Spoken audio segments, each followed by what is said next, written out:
Largando el video.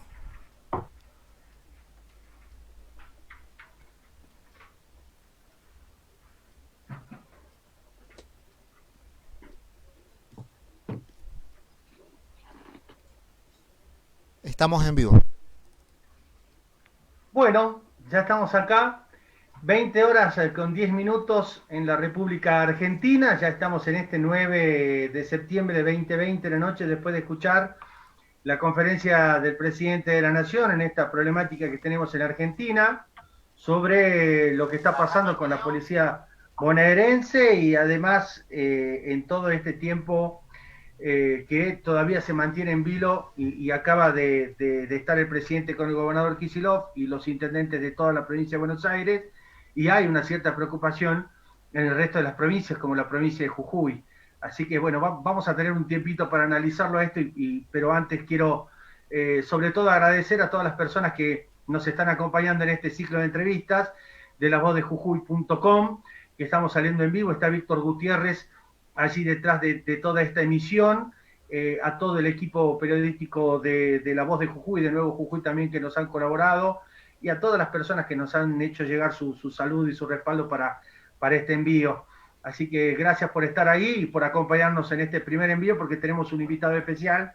Es un amigo, es un tipo que sabe y conoce mucho del tema del periodismo y del periodismo político, y que gentilmente, cuando lo contacté, me dice, pero Fabricio, ¿cómo no? Y bueno, acá está con nosotros, así que lo voy a saludar. Está Carlos Marino, director de Letra P de 021 de La Plata, es analista político, periodista, y hoy tenemos la posibilidad de charlar con él en todo este tiempo de lo que se viene de pandemia, qué es lo que se dice en materia de información y comunicación, y un análisis que vamos a poder tener con él. Así que los saludo formalmente. Carlos, gracias por estar con nosotros, para la gente de Jujuy y del país. Gracias por sumarte a esta charla de La Voz de Jujuy. Buenas noches, Fabricio, buenas noches, Víctor, y a todos los presentes.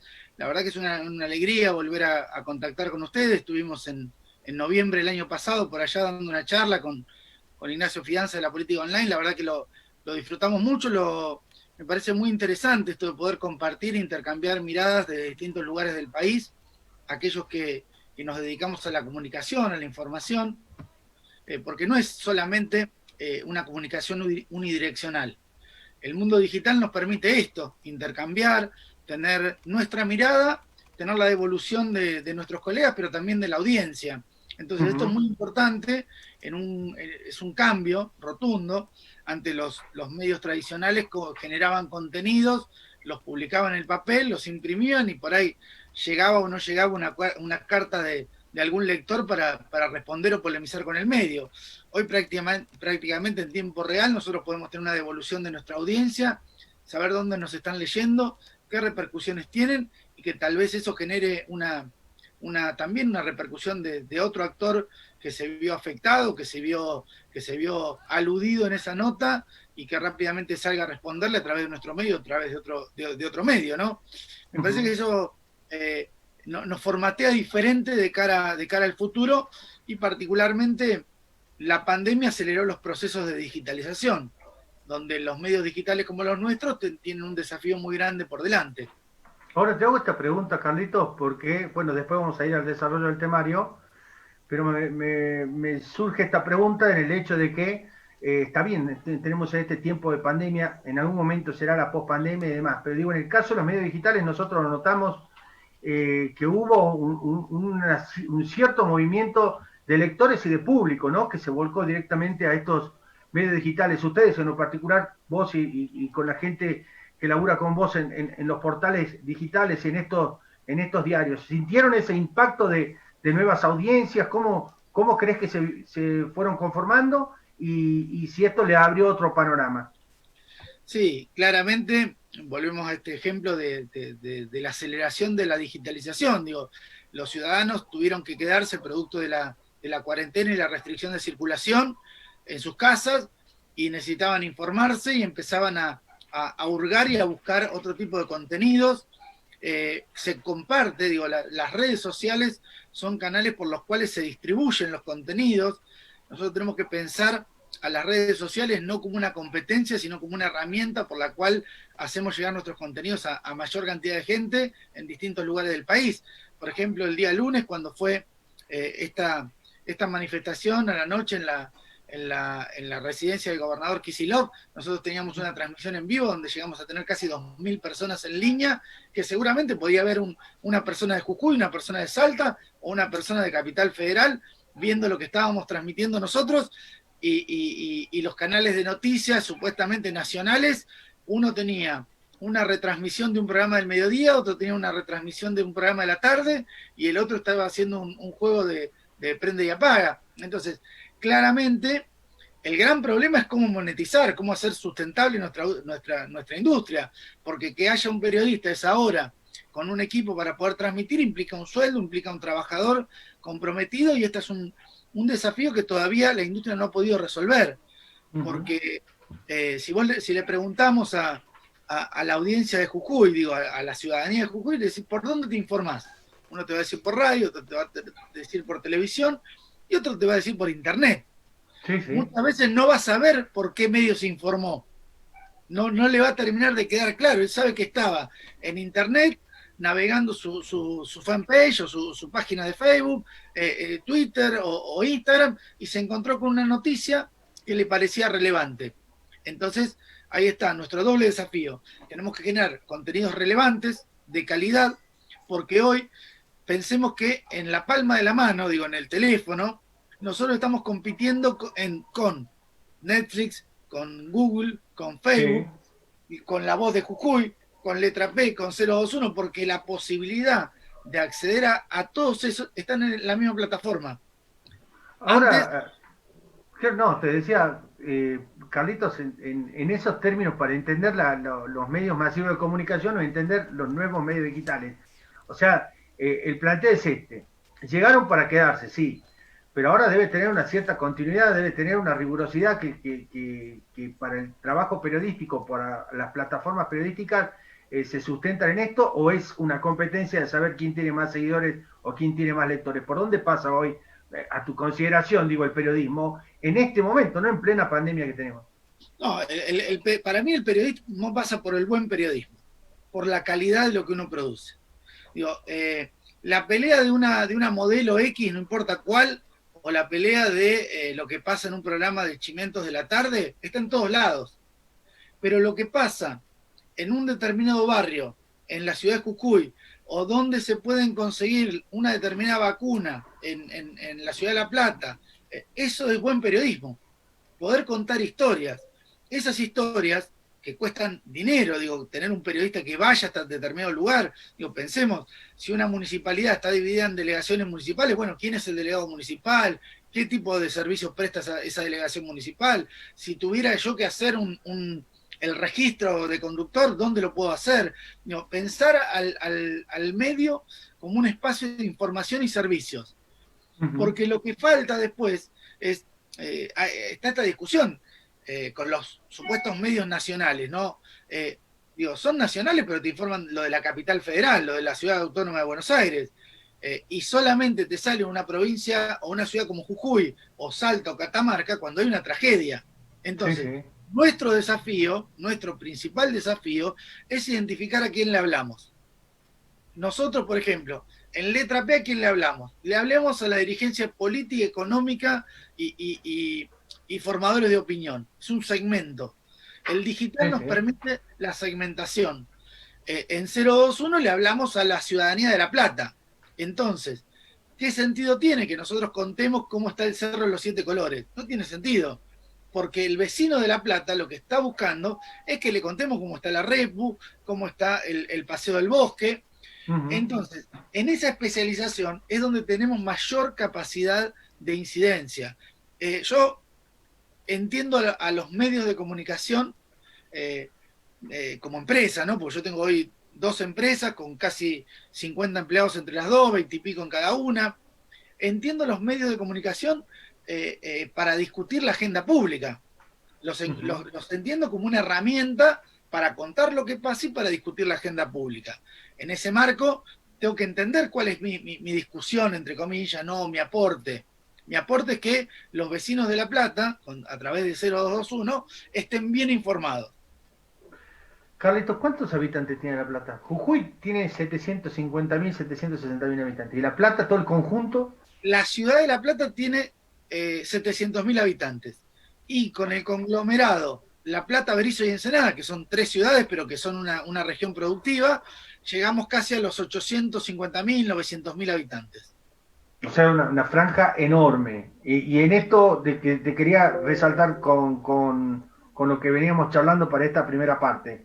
Digo, La Plata es una ciudad grande, Internet también, sabemos todo lo que puede llegar a explotar, pero digo, encontrarse con estos nuevos tipos de audiencia. O sea, que llegaron para informarse lo que pasa, de lo local o lo nacional, que también sirve en este caso para llegar a un medio de comunicación. Vos y tu equipo de trabajo, digo, para tener en cuenta, tienen que reinterpretar la noticia, se vuelve a armar nuevos equipos, se buscan nuevas perspectivas en el sentido, bueno, nos encontramos con esta audiencia, vamos a tener que probar una nueva forma de trabajo informativo, o van como más que nada en la calidad de la información. ¿Con qué se quedan? Mirá, yo creo que a cada puesto de trabajo o a cada acción tiene que haber alguien especializado. Nosotros, en el equipo de trabajo que se constituyó en Letra P, que está cumpliendo 9 años el 1 de diciembre, nosotros empezamos con una redacción de 4 personas y un editor. Hoy somos 20. ¿Qué empezamos a ver?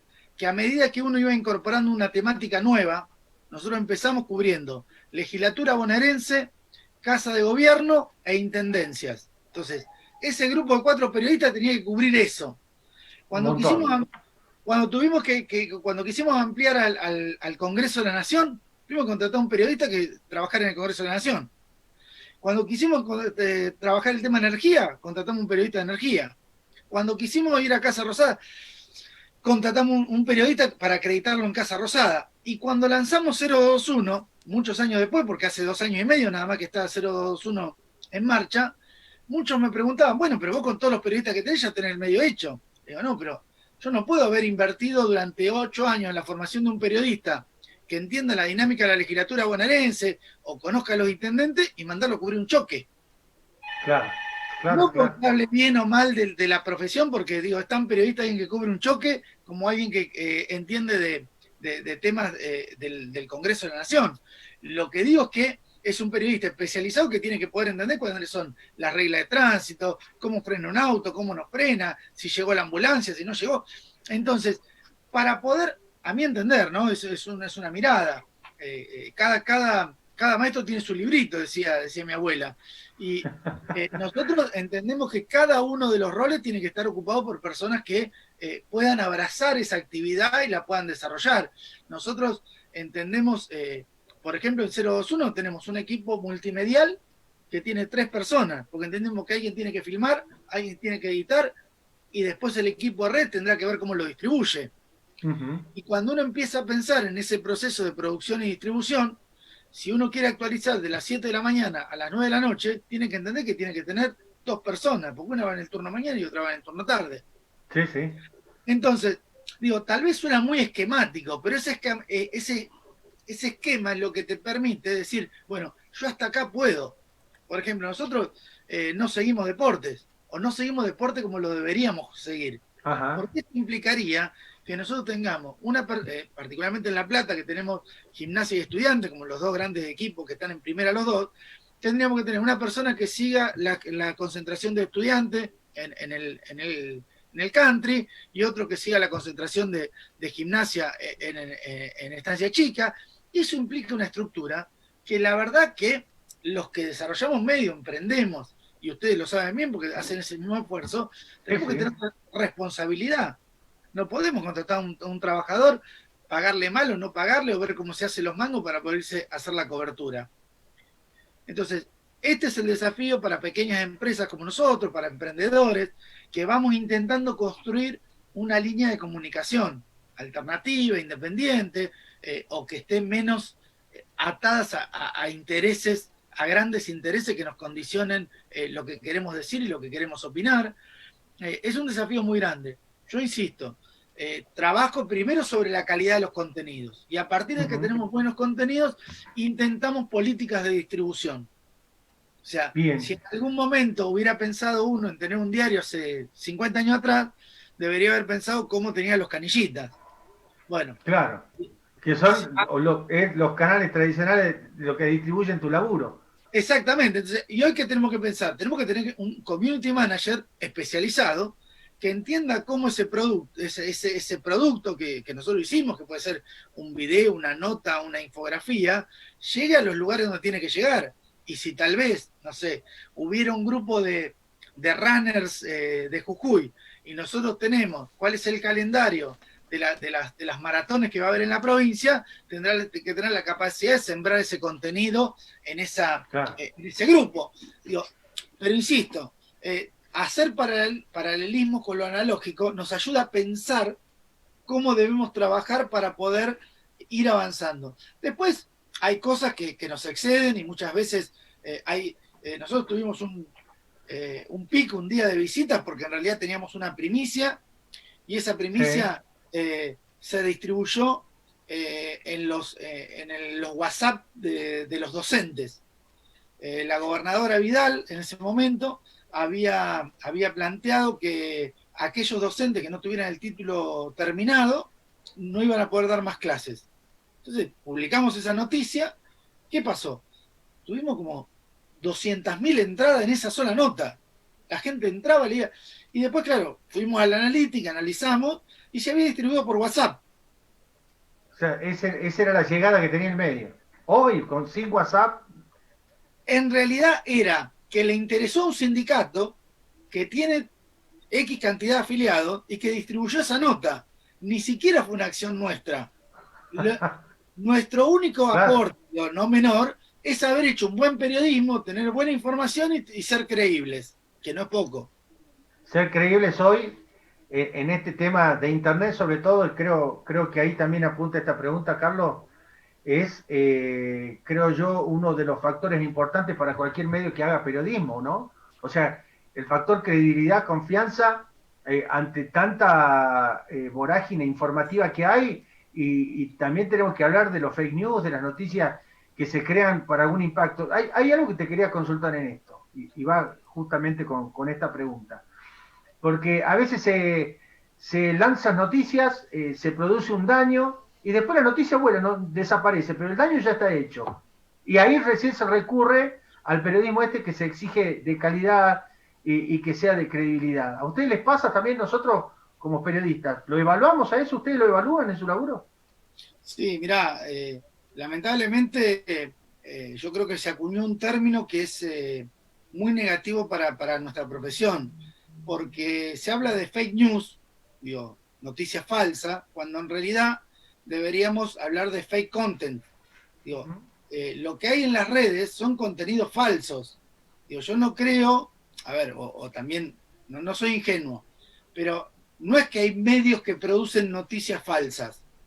Un medio de comunicación que monta una empresa, que tiene empleados, que tiene una redacción, puede cometer un error, puede tener una información o distorsionar información, pero tiene un editor responsable. Lamentablemente, lo que mal llamamos, a mi entender, fake news, son muchas veces contenidos que se generan en las redes sociales que no tienen ninguna firma. Digo, yo puedo hacer una cuenta que llame Fabricito Rajido y poner una foto tuya y decir que el gobernador Morales es mi ídolo y vos tenés que salir a desmentir una cosa que se generó en un contenido falso, en una Ajá. cuenta falsa, en una identidad falsa y en algo que te perjudica a vos. Entonces, lamentablemente, Internet y las redes sociales han crecido sin ningún tipo de regulación. Y no hablo de regulación en términos de Argentina, hablo de regulación en términos mundiales. Digo, para nosotros, digo que pasamos los 40 ya, Sí. el paradigma de verdad cuando éramos chicos era la enciclopedia británica, era el libro escolar, era el manual de texto. Exacto. Sí, sí, sí. Entonces, cuando vos querías ir a buscar algo, ibas a la casa de la tía, de la abuela, bajabas el libro y buscabas y veías el mapa donde estaba Australia. Hoy en día un chico de 5 años le dicta el teléfono, le dice Australia y le aparece con suerte lo de Wikipedia primero. Con suerte.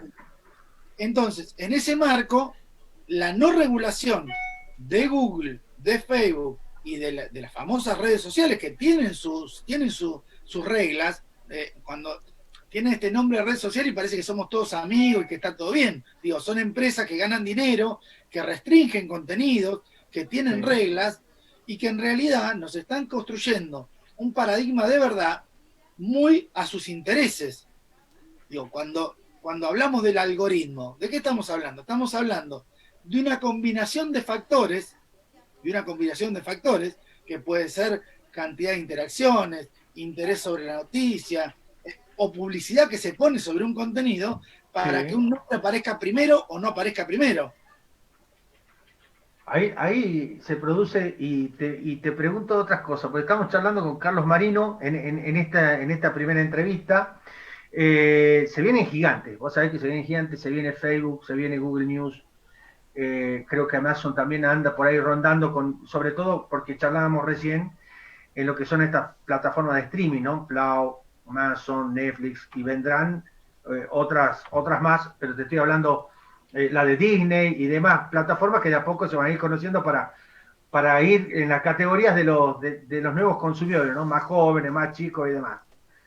Pero me voy al plano de lo que corresponde para el lado periodístico. ¿Es para temer la entrada de Google en las noticias? ¿Es para entender o para no ser ni apocalíptico ni integrado en esto? Pero digo, Google News, que entre Facebook News y demás, Twitter también, que a veces funciona como una base de noticias y disemina bastante. Digo, a ver, ¿qué queda para la producción periodística en el marco de esta nueva oleada que están haciendo las plataformas, bueno, ya mundialmente conocidas y ya aceptada por la mayoría de sus consumidores? Mirá, Fabricio, yo creo que los estados tienen que encontrar un mecanismo, ya está pasando, algún mecanismo de regulación, primero sobre los derechos de autor. Digo, si nosotros le vaciáramos a Google, a Facebook, a Twitter y a Instagram todo el contenido que producimos los medios de comunicación, todo. Pensemos que un diario como La Nación, que es de los pioneros en Internet, tiene noticias cargadas en Internet desde el año 1995.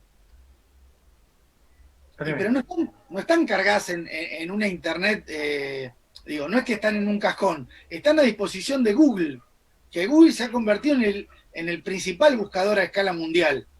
Sí, sí. Entonces, si nosotros no le ponemos algún tipo de restricción, de orden, de control a las grandes plataformas, es muy difícil que La Voz de Jujuy o 021 o hasta el mismo Clarín, digo, mirá lo que te digo, puedan competir y puedan ponerle algún tipo de regla a estas grandes plataformas. En Europa, o sea, no quiero aburrir a la audiencia, no quiero, pero No, está todo bien. en Europa empezó a hablarse de una regulación sobre las plataformas y sobre el derecho de autor respecto de los medios y los productores de contenidos, pero también hay una discusión geopolítica, porque las plataformas son norteamericanas. Facebook y Google son de capitales norteamericanos. Sí. ¿Y qué pasa? Yo subo mi contenido, mi diario, no sé, pensemos en cualquier medio europeo, lo pongo en Internet, ¿y quién monetiza? Monetiza a Google a través de AdWords, o Facebook a través de publicidad. Entonces, ¿y qué hace Estados Unidos? Se lleva esos recursos, esos dólares a su economía y vacía de recursos la economía del país. Las economías locales, o sea, en no lugar que tienen, terminan lucrando con lo que hacen. Entonces, vos fijate lo que te pasa a vos, Fabricio, y lo que me pasa a mí. Vos vas y hablas con un empresario de la ciudad de Jujuy o de La Plata, y decís, bueno, señor, yo quiero agarrar y que usted pueda poner publicidad en mi medio. Dice, no, pero yo pongo publicidad en Facebook y listo. Claro. Sí. Facebook no genera contenidos, Facebook no genera empleo, ni en Jujuy ni en Argentina, y no tributa en el país. Entonces, en esa complejidad, ¿cómo quedás vos? ¿De dónde te financiás para poder generar los recursos, para poder pagar a tus periodistas, pagar a los servidores, actualizarte en computadoras, en cámaras de video, etcétera, etcétera, etcétera? Entonces, si no hay una una regulación que proteja a los productores de contenidos. Nosotros somos, yo entiendo el periodismo como productores de contenidos sociales, culturales y educativos. Sí, sí. A una empresa como Google o como Facebook, ¿qué interés puede tener en la preservación del patrimonio del Cerro de los Siete Colores? Ahora, Ninguno. Carlito, no, yo te entiendo completamente y estamos, bueno, con la audiencia ahí en nuestro streaming que está del otro lado, siguiendo a Carlitos Marino porque estamos charlando con él sobre esto y no puede dejar la pregunta porque ya vamos a ir al plano político, netamente, pero digo, estamos hablando de esto, Europa sabemos que está regulando justamente por esta entrada, que no solamente tiene que ver con los medios, con la información, sino también con la educación, en la educación de futuro, en la tecnología y demás, que pueden ahora soportar los países como Europa, porque están más desarrollados, pero va a haber una brecha importante con el resto de los países, con América también. Pero digo, tenemos que volver a hablar en Argentina de una regulación de medios. No sé si llamarla ley de medios, pero necesitamos volver a discutir al menos una buena estructura para saber en qué posición podemos tomar con relación a los medios de comunicación en Argentina, teniendo en cuenta la oleada digital, los medios masivos, pero digo, nos hace falta también poder discutir estos temas porque nos pasa muy por arriba. Sí, objetivamente sí. Lo que pasa es que lamentablemente venimos de un antecedente muy malo para nuestra profesión y nuestra actividad, que fue la discusión, que fue una discusión de un gobierno contra un grupo económico que perjudicó en realidad la parte buena de la ley. O sea, Clarín no es un medio de comunicación solamente. Clarín es uno de los 4 o 5 grupos económicos más grandes de la Argentina. Digo, está diversificado no solamente en producción de contenidos, radio, televisión, cine y otros más, sino también está, hoy es dueño del tendido fibra óptica, de la telefonía, sí, de la distribución por cable.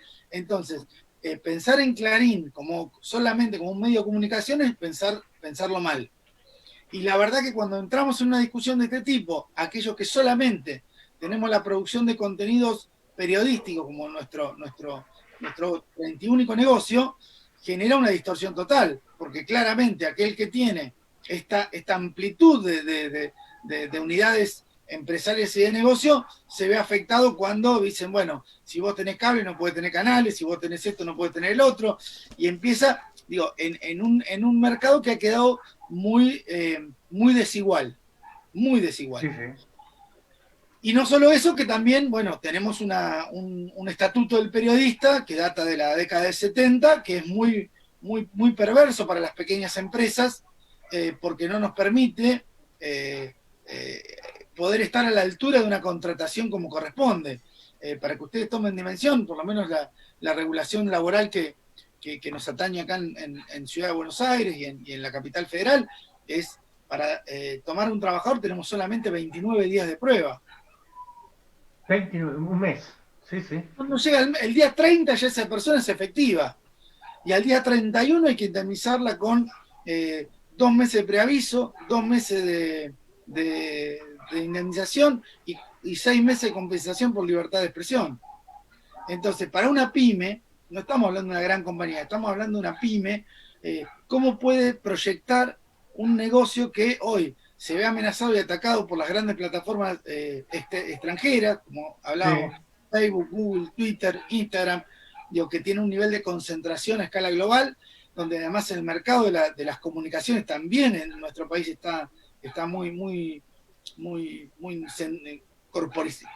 corporativizado, entonces sí, sí, es muy complejo, muy complejo. Entonces también hay que entender la globalidad de la industria para ver cómo va avanzando. Es complejo, porque lamentablemente si hoy nosotros dijéramos, o este gobierno dijera, hay que discutir una ley de medios, van a volver a decir no, porque quieren cerrar Clarín, o porque quieren cerrar La Nación, claro, sí, sí. Pero bueno, creo que habrá que encontrar pequeños avances, como encontramos nosotros en el año 2016, con la Asociación de Periodismo Digital, que integramos, que sí, logramos equiparar el IVA del digital al papel, y eso nos permitió equiparar las cargas impositivas. Entonces, bueno, cuando uno ve pequeños avances, nosotros el papel tributaba, de la pequeña empresa tributaba 2,5 de IVA y nosotros tributamos 21. Claro. Entonces, Sí. o, Era una diferencia o pagábamos enorme. ingresos brutos cuando los diarios de papel no pagan ingresos brutos. Entonces, cuando uno empieza a ver esas pequeñas, grandes situaciones, se empieza a dar cuenta que tal vez una ley de medios importante sí, pero también empezar a entender pequeños mejoras para sectores como los nuestros, que son pequeños emprendimientos, que lo que buscan es intentar ser competitivos y sustentables. Carlito, te llevo el plano de la comunicación ahora de lo político. Van a cumplirse el próximo viernes los primeros 10 meses de Alberto Fernández en el gobierno. ¿Se puede hablar de una evaluación? O sea, sabemos que son dos momentos diferentes en estos últimos 10 meses llevamos, ¿no? Pero digo, en materia de comunicación política, sí, de información política, y después vamos a tomar este tema en la última parte sobre lo que está pasando y sobre lo que señaló el presidente. Pero digo, ¿en qué margen está la comunicación política de gobierno? ¿Convence, no convence? ¿Qué situación crees que existe hoy en la comunicación y en la información gubernamental? ¿Hay viejas peleas? ¿Crees que hay una competencia? ¿Se comunica bien, se comunica mal? ¿Cómo crees que está este panorama hoy en esta Argentina, ¿no? que tiene sus crisis y que la vemos diariamente? Mira, yo creo que el primer punto es que ha habido una apertura en la comunicación presidencial muy importante. Nosotros hoy tenemos un presidente, o a partir del 10 de diciembre, que ha hablado con todos los canales de televisión, con todos los periodistas, sin importar prácticamente su posicionamiento público. Cosa que no solamente durante los 4 años de Mauricio Macri no pasaban, sino durante la época de final del gobierno de Cristina Fernández de Kirchner. Digo, también hay que, digo, no solamente hay que ver lo malo de Macri, sino también hay que ver tal vez lo no tan bueno o lo malo de los gobiernos también del peronismo. Yo recuerdo que esta era una discusión que yo tenía con un portal muy incipiente, porque yo lancé en 2011, entonces llegamos al 2015 con apenas 4 años de vida, y para un medio como Letra P era muy difícil pensar en tener un acreditado en Casa Rosada o recibir información y tener una entrevista con algún funcionario de primera línea, no con la presidenta en ese momento, pero hasta con funcionario de primera línea. Pero no nos pasaba a nosotros, le pasaba a muchos. Y cuando llegó Macri pasó algo muy parecido, o se agravó porque la comunicación era prácticamente una comunicación unidireccional a través de los grupos de medios o los medios que eran afines al presidente y habían criticado muy duramente la gestión de Cristina y como que se habían ganado ese lugar para poder tener acceso. Yo voy a contar algo que no conté nunca. Nosotros a Letra P ya con 5 años de vida y habiendo sido reconocidos en muchos estamentos, nos negaron la acreditación de un periodista en Casa Rosada. Después de la publicación de una nota respecto de la distribución de la publicidad oficial, nos quitaron la pauta oficial durante el gobierno de Macri. A ver, cosa que yo no la usé ni para victimizarme, ni para plantear que era un perseguido, pero claramente lo fuimos. Entonces, al ver la llegada de Alberto Fernández, que permitió que casi todos los medios, hoy tuvimos una reunión con el secretario de medios, con la gente de Clarín, con la gente de varios diarios del interior, y nos hablaban que había 1.600 medios que reciben pauta oficial. Yo estoy seguro que es mucho más que antes. ¿Habrá llegado a todos? No lo sé.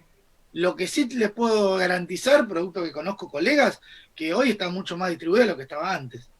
Y que cualquier periodista de cualquier medio tiene acceso al presidente de la Nación, a mi gusto, a veces por demás, porque el presidente tiene una comunicación hasta que habla con periodistas por WhatsApp de los menos pensados, que uno se entera, por ejemplo, que cruzaba mensajes con Viviana Canosa o con Yanina Latorre, y vos decís, bueno, ¿qué tiene que hablar el presidente con Yanina Latorre? Claro. Periodista de espectáculo. Sí. Bueno, independientemente de mi gusto, lo que sí hay que reconocer es que hay una política comunicacional mucho más abierta. Lo cual no quiere decir que sea mejor. En esto, Carlitos, te pregunto, y porque estamos hablando de los grandes medios y demás, y de la comunicación e información de gobierno. Esto último que salió como Internet como servicio público en telefonía, en servicio de cable, el congelamiento de tarifas hasta fin de año, eso fue como volver a habilitar la famosa campana gobierno Clarín en su resignificación como empresa, porque no solamente hablaba de periodismo, vos bien lo contaba recién, es una empresa que es casi como un pulpo, ¿no? Ahí los tentáculos en diversos sectores. ¿Cómo crees que va a terminar esto? ¿O esto es recién un comienzo? Porque estamos en esta pandemia y se nota alguna diferencia fuerte, ¿no? Mira, Internet o las telecomunicaciones claramente deben ser un servicio público. Es más, esto es cosa que ya se han planteado durante muchos años, no solamente ahora. Digo, más, algunos dirigentes hoy de la oposición, digo, la senadora Gladys González, que encabezó la lista de María Eugenia Vidal en 2017, tenía un proyecto de ley en este sentido.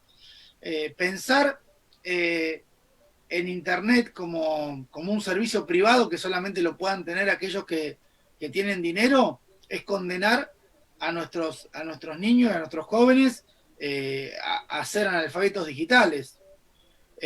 Yo durante la década del 2000, digo, década muy, muy triste para nuestro país, de mucha pobreza, vos veías a los chicos que cuidan coches, que juntaban monedas y se iban al ciber y tenían la posibilidad de acceder a una computadora y jugar a los jueguitos y amigarse con la internet. Ya con el gobierno más avanzado, cuando se lanzó el plan Conectar Igualdad, y vos veías que cada chico o muchos chicos pudieron tener una pequeña computadora para poder llegar a su casa, hacer los deberes, tener otra posibilidad de acercarse al mundo, es achicar las brechas. Digo, Sí, sí.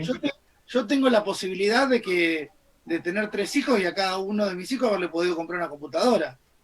Pero lamentablemente hay familias que lamentablemente no pueden tener, apenas si tienen un teléfono, o tal vez si hay una computadora no tiene internet, y eso hace que los chicos se estén peleando a ver quién puede jugar o quién no puede jugar con el teléfono. Y tal vez el juego es la parte lúdica por la que se introduce el conocimiento.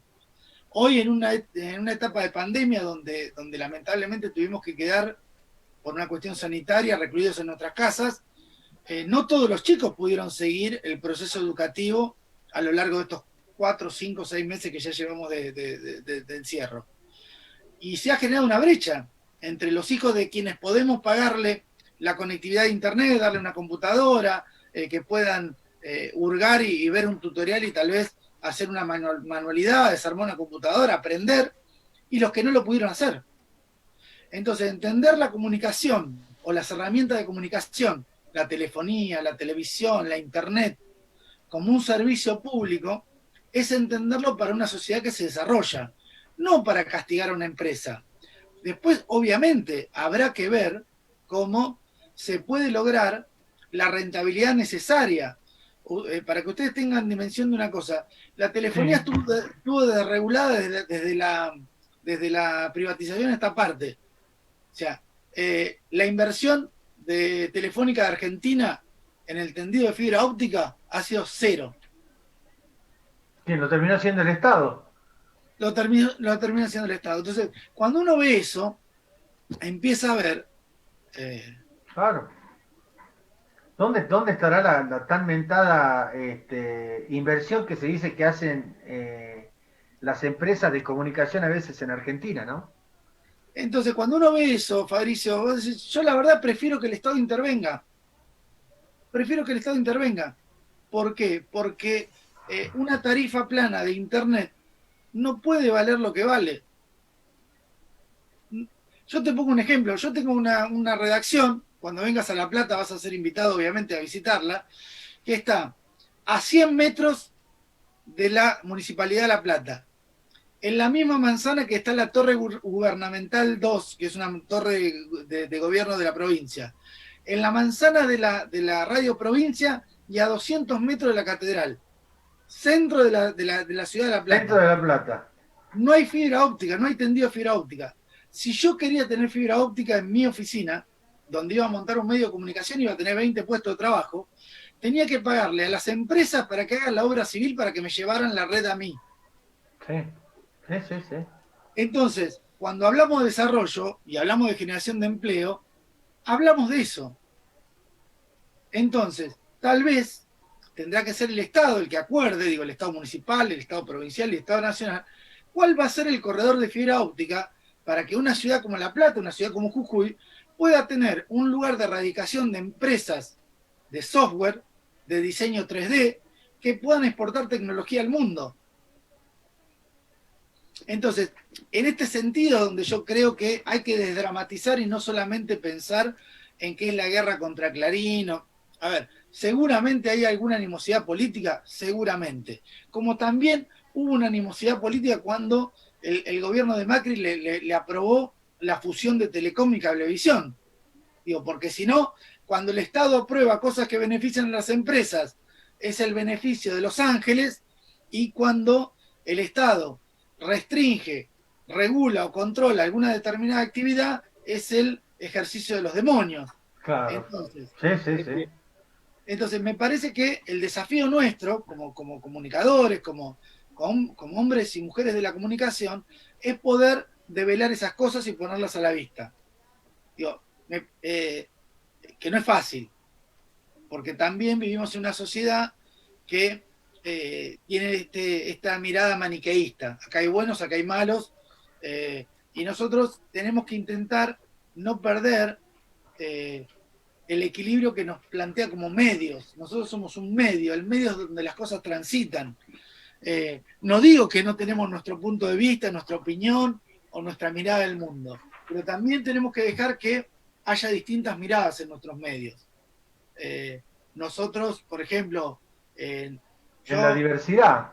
En La Plata yo tengo el intendente que es del PRO y el gobernador que es del Frente de Todos.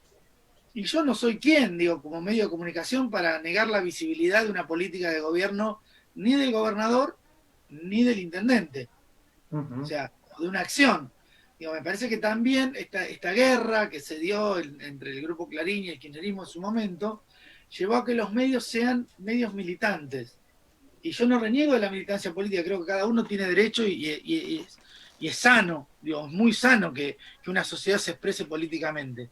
Lo que sí creo que el medio tiene que poder aportar la posibilidad que todos puedan expresar su punto de vista, y en el lugar o en el momento donde el medio quiere expresar algo editorialmente y marcar algo y decir, mirá, mi medio está a favor de tal cosa o está en contra de tal cosa, me parece que también lo tiene que hacer para poder clarificar. Digo, no está mal decir, bueno, yo soy más filo peronista que más filo pro. Bueno, digo, y desde ese lugar del mundo, creo que esta medida es buena o es mala. No tiene nada de malo. O sea, y desdramatizaríamos tal vez algunas situaciones. Carlitos, y ya estamos en los últimos minutos finales de esta entrevista, de este primer ciclo de entrevista. Estamos con Carlos Marino. Espero haber sido entretenido y no aburrido para la audiencia. No, lo estamos siguiendo. Le están siguiendo varios, así que nos están haciendo llegar mensajes también. Y en lo último, Carlitos, hoy tenemos un problema grande. Tenemos lo que es la pandemia, ¿no? Algunos pueden llegar a ser optimistas, otros más pesimistas que otros.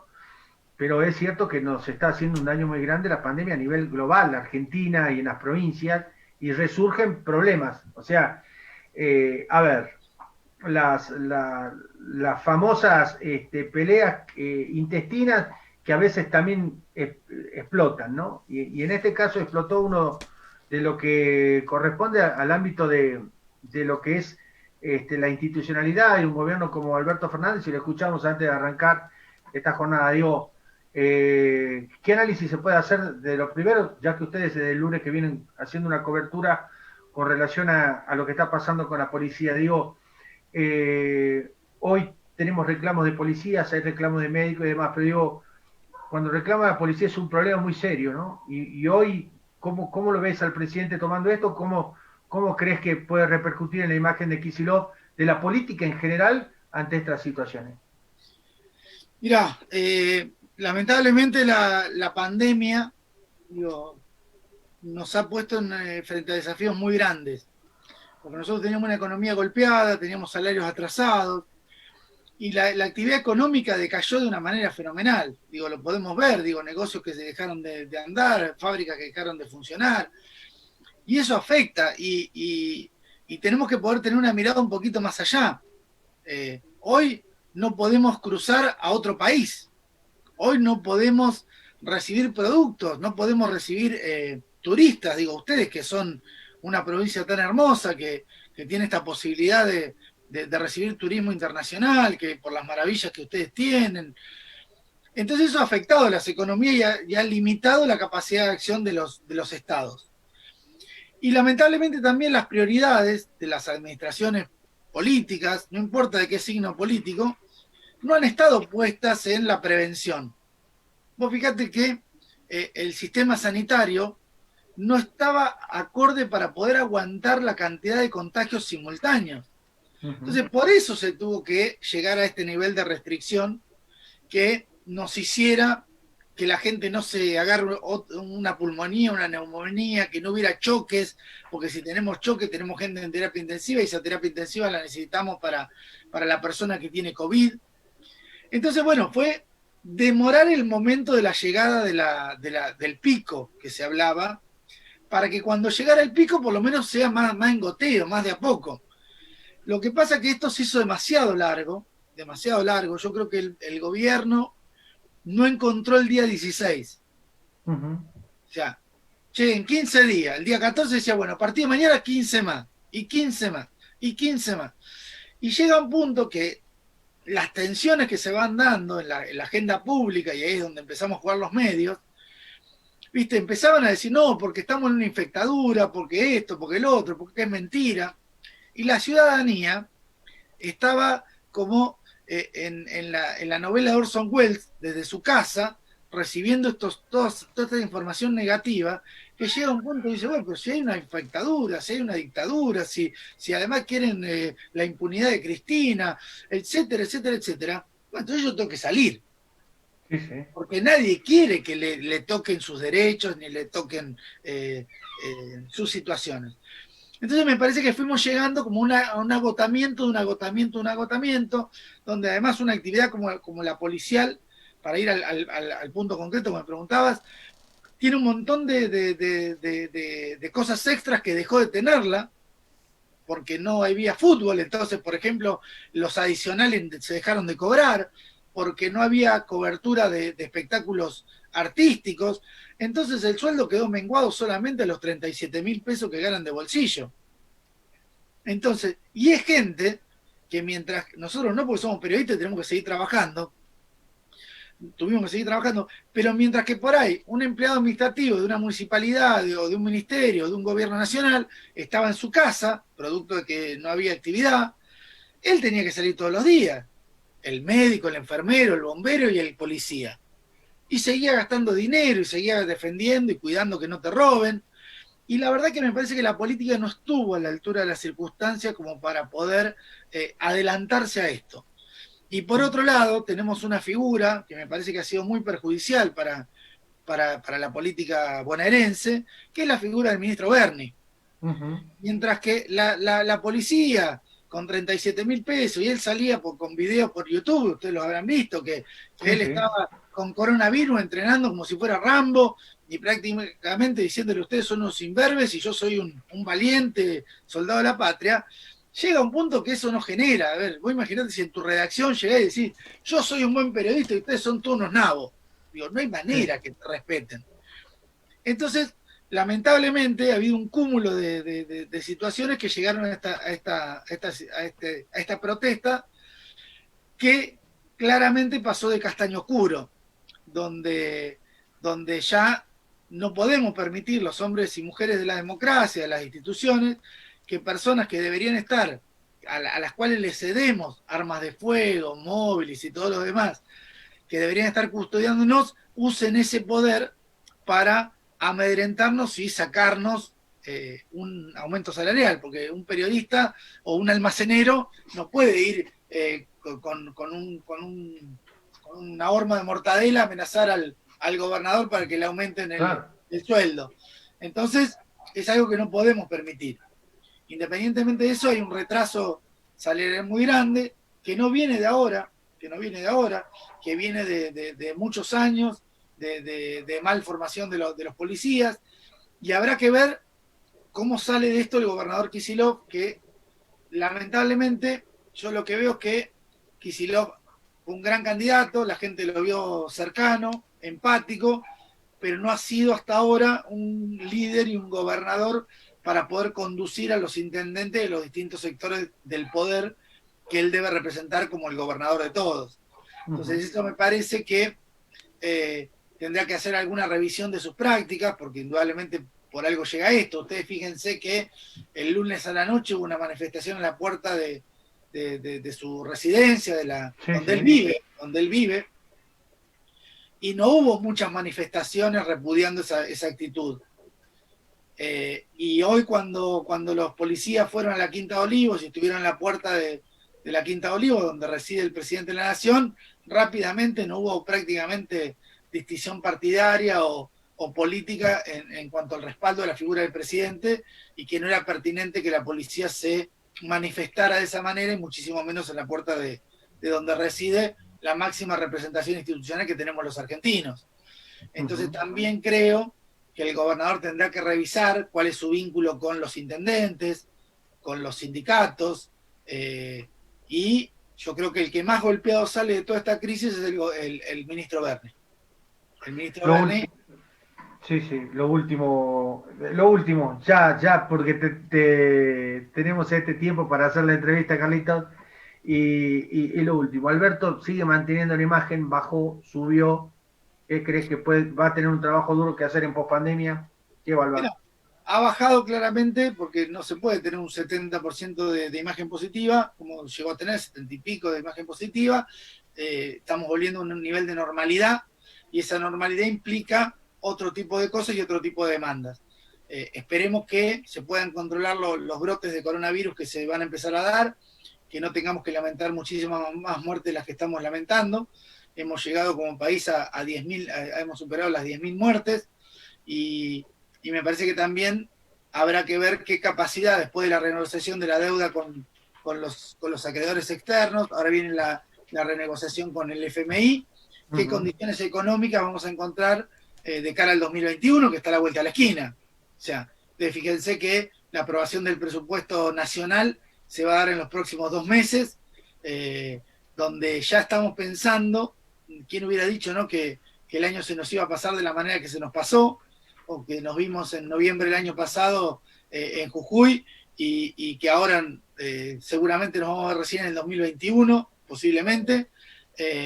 Entonces, ya ahora hay que empezar a pensar el día después de la pandemia, que tendrá que ver qué medidas va a haber para la recuperación de las economías, ya que no va a haber turismo internacional, como el turismo local es una herramienta para dinamizar las economías regionales, como el consumo interno serán herramientas también para la reactivación económica, y que eso nos permita tener un poco de alegría. Digo, en estos 6 meses de cuarentena nos han pasado muchas cosas, digo, individualmente, como personas, ¿no? Algunos hemos perdido seres queridos, otros hemos visto como tal vez familiares que han estado enfermos y no los hemos podido ir a ver. Digo, situaciones que nos van generando angustias. Hay días que te levantás y estás bárbaro, y hay otros días que te sentís triste. Bueno, empezar a recuperar esa alegría de encontrarse con los amigos, con lo lúdico, con la alegría de pensar el futuro de otra manera, de que nuestros hijos se puedan juntar con sus amigos y correr atrás de una pelota. Digo, cosas básicas, pero son muchas veces por las que trabajamos, vivimos y luchamos, ¿no? Como seres humanos. Y me parece que este es el desafío que tiene el gobierno, de volver a imprimir una cuota de alegría y de esperanza. Me parece que ese es el desafío que tiene Alberto en lo que le queda a partir de la pospandemia. Carlitos, gracias por estar con nosotros. Gracias. Por favor, gracias a ustedes, un gusto, y esperemos que haya sido de utilidad esta charla. No, la vamos a tener, y la vamos a tener más adelante, y vamos a tener la suerte de poder juntarnos nuevamente y de poder seguir dialogando, que para eso estamos, para poder dialogar, entender y comprender parte del mundo que nos rodea. Así que Te agradezco de parte de todo el equipo, de mi parte, que hayas estado con nosotros en este primer programa.